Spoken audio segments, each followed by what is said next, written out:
Inspektur Upacara di Taman Makam Pahlawan Madiun adalah Komandan Pangkalan Udara Iswahyudi. Selanjutnya kami akan tetap melanjutkan untuk melakukan penyelidikan mengenai kapan dan bagaimana nanti selanjutnya kami akan sampaikan berikutnya. Karena ini investigasi baru hari pertama, nanti akan ada pemberitahuan selanjutnya mengenai bagaimana hasil investigasi sebagai data awal daripada kecelakaan ini. Terima kasih, mungkin ada pertanyaan bisa saya jawab. Oke, silakan Mbak. Terima kasih Pak. Sebelumnya turut berduka cita atas gugurnya prajurit Angkatan Udara. Yang pertama pertanyaannya, apakah kesulitannya itu seperti apa sih Pak untuk mungkin ya investigasi, karena ini di medan yang lumayan tinggi, apakah ada alutsista yang dikerahkan secara khusus gitu Pak, dan berapa personel yang terlibat dalam tim investigasi ini. Dan yang kedua, apakah selanjutnya untuk latihan-latihan dari Angkatan Udara, terutama untuk latihan formasi, apakah ada semacam pengereman atau mungkin penundaan untuk sementara waktu atau bagaimana. Dan yang ketiga, apakah untuk unit-unit Super Tucano lainnya yang dimiliki oleh Angkatan Udara juga akan di-grounded terlebih dahulu atau tetap operasional seperti biasa? Terima kasih. Terima kasih, pertanyaannya cukup baik dan cukup dalam. Mengenai timnya ada dua. Saya lihat sendiri bahwa timnya terdiri dari tim inti dari Puslek Lambangja, Pusat Kelaikan dan Keselamatan Terbang Kerja Angkatan Udara, didampingi oleh tim dari Skadron Teknik dan dari Depo Teknik. Selanjutnya juga didampingi oleh dari Komando Pasukan Gerak Cepat. Itu dua tim. Jumlahnya sekitar masing-masing 10 saya lihat. Namun lebih besar lagi karena pendampingnya banyak untuk ngangkut-ngangkut ya. Kemudian yang kedua, pertanyaan mengenai latihan formasi. Latihan formasi itu adalah bagian daripada sandang pangan kami sebagai penerbang militer. Jadi latihan formasi ya tetap harus dilatih, tidak akan ada pengurangan latihan. Bahkan mungkin kita akan lebih banyak mendalami atau memberikan pelatihan mengenai formasi. Mohon maaf. Untuk formasi sendiri itu adalah hal yang memang harus wajib diketahui. Sejak dari latih dasar, kami para penerbang Angkatan Udara memang sudah dilatih untuk formasi. Jadi tanpa itu ya mungkin ya tidak bisa melaksanakan tugas. Mohon maaf, kita tunggu sebentar.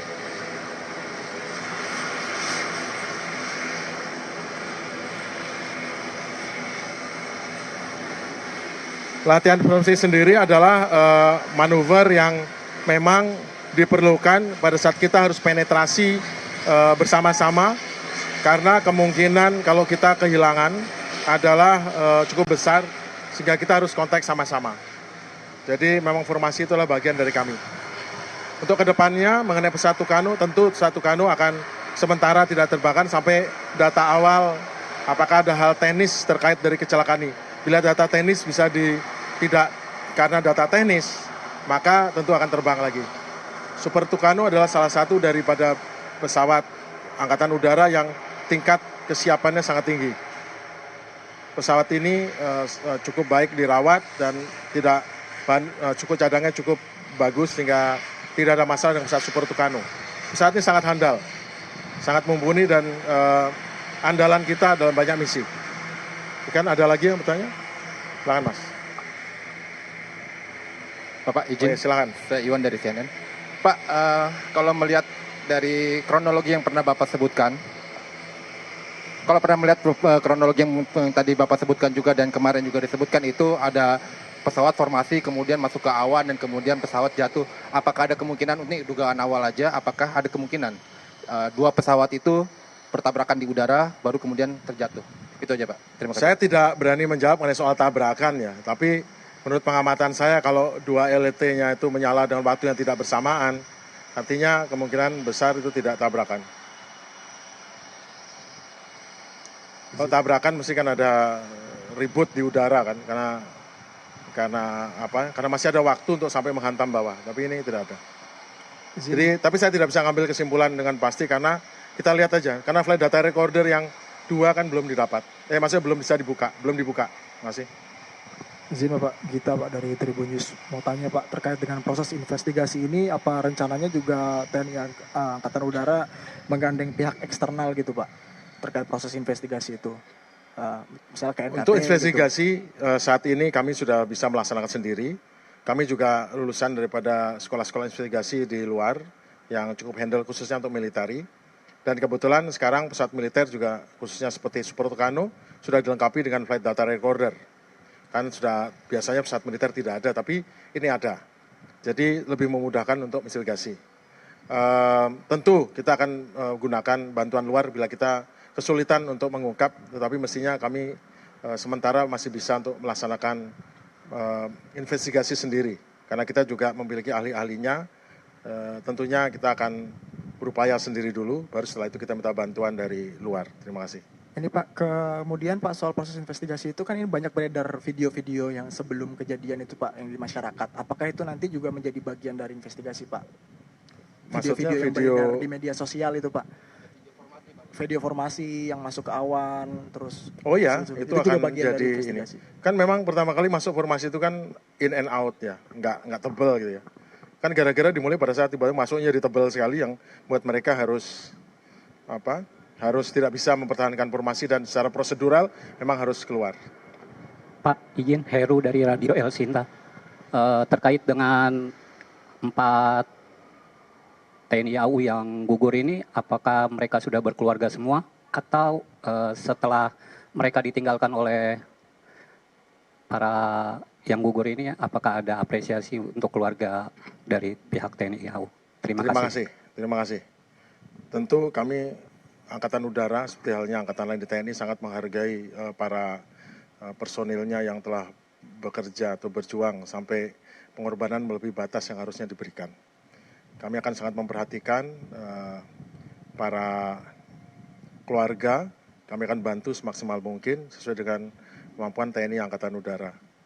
Pertama kali, tentu kami pertama adalah membantu untuk memohon kepada pemerintah, kepada Presiden untuk bisa berkenan menaikkan pangkat luar biasa menjadi perwira tinggi dan menjadi setingkat lebih tinggi untuk pamennya.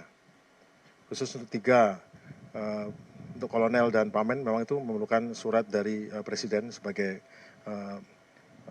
sebagai pimpinan negara untuk mengesahkan kenaikan pangkat.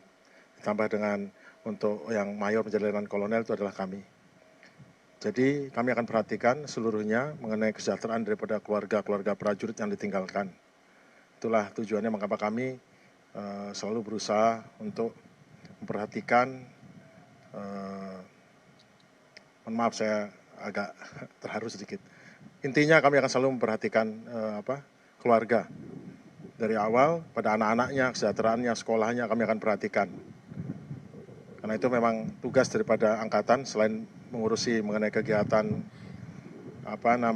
tugas kami itu juga kita mengurusi kesejahteraan keluarga prajurit. Pak Ilham Pak dari Jawa Pos. Saya ingin memperdalam terkait kondisi yang tadi awal Bapak sempat sebut adanya awan tebal itu, lalu kemudian terjadi awan tebal kemudian memisahkan diri. Nah, kalau nggak salah ada suara begitu Bapak menyebut atau FLT, bisa dijelaskan itu Pak, maksudnya seperti apa? Itu yang pertama. Yang kedua terkait ini Pak, berapa waktu yang dibutuhkan untuk melakukan investigasi dan bagaimana tahapan-tahapannya sampai kemudian ada sebuah kesimpulan apa penyebab dari kecelakaan ini terjadi, itu Pak. Oke, terima kasih. Emergency locator transmitter adalah suatu alat otomatis yang akan menyala bila pesawat tiba-tiba mengalami sesuatu sehingga dia tidak berfungsi. Fungsi-fungsi di dalam pesawat itu meliputi fungsi-fungsi elektronik, fungsi-fungsi mesin, segala macam. Tiba-tiba brek tidak ada fungsi, dia akan menyala seketika. Dan tujuannya memang untuk memberikan informasi kepada pencari atau kepada pihak-pihak yang bertanggung jawab untuk pencarian dan pertolongan untuk tahu lokasinya di mana. Itu emergency locator transmitter yang akan membroadcast ping ataupun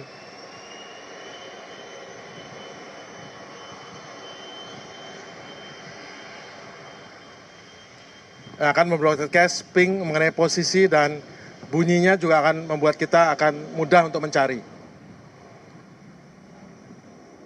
Selanjutnya untuk investigasi saya belum bisa menyampaikan karena saya juga belum dapat informasi lebih detail mengenai berapa lama. Tapi perlu diketahui bahwa investigasi ini tidak hanya melihat segi teknikal, tapi juga 5 mesin, manajemen, dan lain sebagainya yang memang harus diperiksa untuk mengetahui apa penyebab daripada suatu kecelakaan. Karena kecelakaan itu tidak berdiri sendiri. Itu merupakan akumulasi daripada beberapa hal yang mengalami yang harus diperhatikan dalam penyelidikan kecelakaan pesawat. Saya belum bisa menyampaikan berapa lamanya karena saya harus bicara dengan timnya, kemudian mereka akan bilang.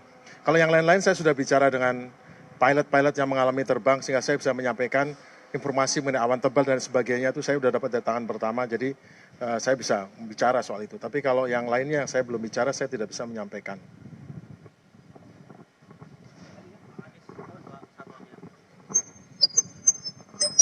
Izin Pak Kadis, saya Nirmala dari Kompas. Satu pertanyaan aja Pak Kadis, ini terkait 2 pesawat yang jatuh. Itu untuk masa pakainya sebenarnya berapa tahun lagi, kemudian terakhir kali dilakukan modernisasi atau suku cadang itu kapan, atau belum pernah dilakukan modernisasi, gitu aja sih Pak Kadis. Terima kasih. Masa pakai pesawat itu adalah dengan waktu jam terbang, masa umur rangka pesawat, biasanya rangka ya, body frame, kemudian masa dalam hitungan tahun. Banyak pesawat yang belum sampai masa pakai bodinya, tapi sudah lewat masa tahunnya. Setiap pesawat berbeda-beda, tapi biasanya pesawat modern umurnya adalah 30 tahun masa pakai biasanya. Saya akan tanya juga mengenai Super Tucano berapa, saya belum tahu, tapi seperti pesawat-pesawat yang kita lihat di belakang itu rata-rata 30 tahun. Untuk 30 tahun dia harus direfurbish, diperkuat lagi rangkanya. Atau kalau dia meskipun belum 30 tahun sudah melewati umur jam tertentu, seperti contohnya pesawat F-16 dia 8.000 jam, sebelum mencapai 8.000 jam dia harus di-extend ditambah 4.000 jam. Nah itu juga cara. Untuk Super Tucano saya mohon maaf saya belum bertanya, tetapi dengan umurnya yang baru 8-9 tahun, pesawat-pesawat ini masih sangat muda bodinya, airframe-nya, dan masih sangat muda umur daripada peralatan lainnya. Karena memang ternyata setelah saya tanya, pesawatnya ini masih berjalan sempurna seperti layaknya pesawat yang baru, tidak ada penurunan kemampuan dari pesawat ini sampai saat ini di skadron. Saya sudah bertanya pada pilotnya dan menyatakan tidak ada satupun penurunan yang signifikan daripada kemampuan pesawat dalam dioperasikan. Terakhir ya. Terima kasih Kadis, saya Yuni dari Bisnis Metro. Pertanyaan saya, di antara personel yang ikut serta dalam terbang latih formasi itu, ada personel yang bukan memang penerbang tempur. Nah, keberadaan beliau itu di dalam latih terbang itu bisa dijelaskan apa? Lalu 2 pesawat yang bisa meloloskan diri dan selamat itu kondisinya awak-awaknya sekarang seperti apa? Apakah baik-baik saja atau ada secara psikis ada sesuatu gitu? Terima kasih. Pertama, dalam latihan pesawat angkatan udara, baik pesawat transport, pesawat helikopter itu dibedakan. Transport itu seperti pesawat yang kita lihat di belakang, seperti Cessna, Hercules. Pesawat helikopter dan pesawat tempur itu kadang-kadang kita memang mengikutkan daripada non-kru untuk apa? Untuk mengetahui bagaimana operasional kita. Anggota angkatan udara lainnya selain kru adalah pendukung kita. Mestinya kita bisa dapat support lebih besar bila mereka tahu bagaimana terbang. Dan latihan-latihan sederhana yang tidak terlalu berbahaya seperti formasi atau latihan yang tidak combat gitu, itulah tempat yang baik untuk bagaimana mengajak teman-teman kita sebagai supporting untuk ikut terbang, bisa untuk mendukung, dukungannya lebih kuat. Dan dia bisa cerita bagaimana terbang itu. Nah kebetulan di sini ada Kolonel Widiono yang sekarang jadi Masma. Ya memang dia bagian daripada teman-teman yang diajak untuk ikut, untuk bisa ini loh rasanya terbang dengan pesawat tempur. Karena memang aslinya latihan ini tidak berbahaya. Sama juga, saya juga waktu di skadron dulu, kami kadang-kadang terbang dengan adik-adik dari skadron lain, ya terbang, ayo ikut teman saya di belakang, karena kadang-kadang kursi seat kosong. Untuk pesawat tandem itu sebaiknya memang diisi dengan sehingga yang lain punya bayangan mengenai bagaimana terbang, bagaimana pesawat tempur itu berfungsi. Tentu memberikan kebanggaan lebih pada mereka, dan itu adalah bagus-bagus, baik-baik saja. Yang kedua, pertanyaan mengenai kondisi. Saya sudah bicara dengan keempat kru yang lain, bertemu bicara dan tidak ada masalah secara fisik, mereka baik-baik saja. dan bisa menceritakan dengan baik apa sebetulnya yang terjadi, dan ceritanya sama persis dengan apa yang saya ceritakan tadi, tidak lebih dan tidak kurang, sehingga terbuka dan menurut mereka sehat baik-baik. Ya, tapi saya tidak tahu kalau ini, tapi yang jelas sedih, dan sedih itu kan normal ya. Namun tentu mereka juga akan perlu pendampingan juga untuk selanjutnya dalam misi. Itu risiko dari pekerjaan kita sebagai penerbang militer adalah hal seperti ini. Tidak harus terjadi seperti ini, tapi kita yang masih ada tetap harus gimana caranya jangan sampai ini terulang semacam ini. Pesawat bisa modern, namun kita tetap juga harus menyesuaikan. Jangan sampai modernitas itu malah jadi membuat kita seperti halnya handphone kita gunakan. Saya mohon maaf ya agak keluar sedikit. Ya kalau kita tidak mahir menggunakan atau tidak pandai menggunakan malah menjadi senjata yang bisa melawan kita, membahayakan, kita menyebarkan hal-hal yang tidak baik. Kita pikir hidup lebih mudah dengan alat itu, tapi sekarang sama juga. Alat yang modern juga memerlukan perbaikan prosedur atau tambahan prosedur atau pengurangan malah. Kenapa? Karena tujuannya adalah untuk membawa bahwa kita mempunyai budaya baru yang lebih aman untuk terbang. Kita tumbuhkan budaya baru yang lebih sehat untuk terbang. Kita sama-sama belajar, kita dapat pesawat-pesawat yang baru, dan pesawat yang baru menimbulkan tantangan baru, resiko baru yang harus kita hadapi. Tidak perlu sampai terjadi kecelakaan, kita harus bisa antisipasi. Ini tempat yang baik untuk kita memulai suatu hal yang baru untuk belajar bagaimana mengurusan pesawat secara modern, dengan cara modern, cara pikir modern, dengan teknik modern, ilmu modern. Ya, terima kasih. Saya mohon maaf saya ngomong sampai agak... Pemirsa, baru saja kita mendengarkan penjelasan dari Kadispen TNI Angkatan Udara, Marsma TNI Angga Sasongko, yang menjelaskan secara rinci bahwa seluruh proses evakuasi sudah selesai dan saat ini tengah masuk ke proses investigasi mengenai faktor atau penyebab jatuhnya pesawat canggih modern Super Tucano di lintasan antara Malang dan juga Pasuruan, tepatnya di tengah-tengah titik koordinat tersebut.